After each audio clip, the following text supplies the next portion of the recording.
Saudara, untuk ketiga kalinya sejak pecahnya perang Israel-Hamas, Menteri Luar Negeri Retno Marsudi menghadiri sidang Dewan Keamanan PBB membahas konflik di Gaza. Indonesia kembali mendesak gencatan senjata dan menegaskan komitmen solusi dua negara. Berikut liputan VOA. Dewan Keamanan PBB di bawah presidensi Prancis menggelar pertemuan tingkat menteri soal perang Israel-Hamas Selasa 23 Januari waktu New York. Menteri Luar Negeri Indonesia Retno Marsudi termasuk yang hadir dan juga memberi keterangan kepada VOA. Ada juga 23 Menteri Luar Negeri yang hadir pada saat ini, antara lain tadi Prancis jelas, Rusia, Slovenia, Norwegia, Swiss, Austria, Spanyol, Hongaria, Turki, dan lain sebagainya. Dan tentunya di sela-sela pertemuan, saya juga melakukan berbagai pertemuan bilateral dengan para Menteri Luar Negeri. Menlu juga menyoroti penolakan belakangan dari pihak Israel soal solusi dua negara. Beberapa kali Dewan Keamanan PBB mengeluarkan resolusi yang menyebut mengenai masalah two-state solution, dan kita juga lihat begitu statement itu ada, saya kira hampir semua negara di dunia itu menyampaikan dukungannya terhadap two-state solution, termasuk yang baru-baru ini dilakukan oleh Amerika Serikat.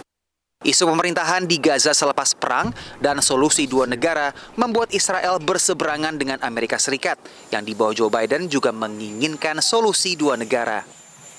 Saat menghadiri KTT negara-negara non-blok di Uganda, Sekjen PBB Antonio Guterres menyoroti banyaknya jumlah korban sipil yang berjatuhan akibat perang Israel dan Hamas. Menurut Sekjen PBB, penolakan terhadap solusi dua negara tidak bisa diterima karena hal ini berarti semakin memperpanjang konflik yang mengancam keamanan internasional. Sebagian tokoh di Amerika Serikat kini juga menyaksikan solusi dua negara. Regardless of how popular it is, the reality on the ground is the two-state solution is dead. Something has to be done for the Palestinians. They've been abused. They've made into a weapon against Israel for 75 years now. That hasn't gotten anywhere.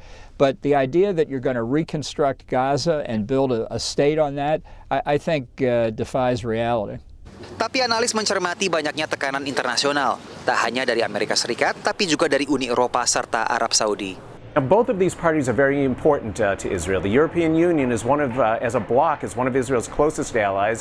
It's Israel's most important and biggest trade partner. Saudi Arabia, meanwhile, has been offering the possibility of full normalization with Israel. That's something that has been high on Prime Minister Benjamin Netanyahu's wish list for several years now. The Saudis say there will be no normalization. They also say they will not contribute to the reconstruction of Gaza after the war unless Israel agrees to this concept, this pathway toward a two-state solution. Pengamat mencermati isu solusi dua negara bisa kembali memecah pemerintah koalisi Netanyahu, terutama anggota kabinetnya dari sayap ekstrim kanan yang sama sekali menolak Palestina merdeka. Dari markas PBB di New York, Randy Wicaksana dan tim VOA.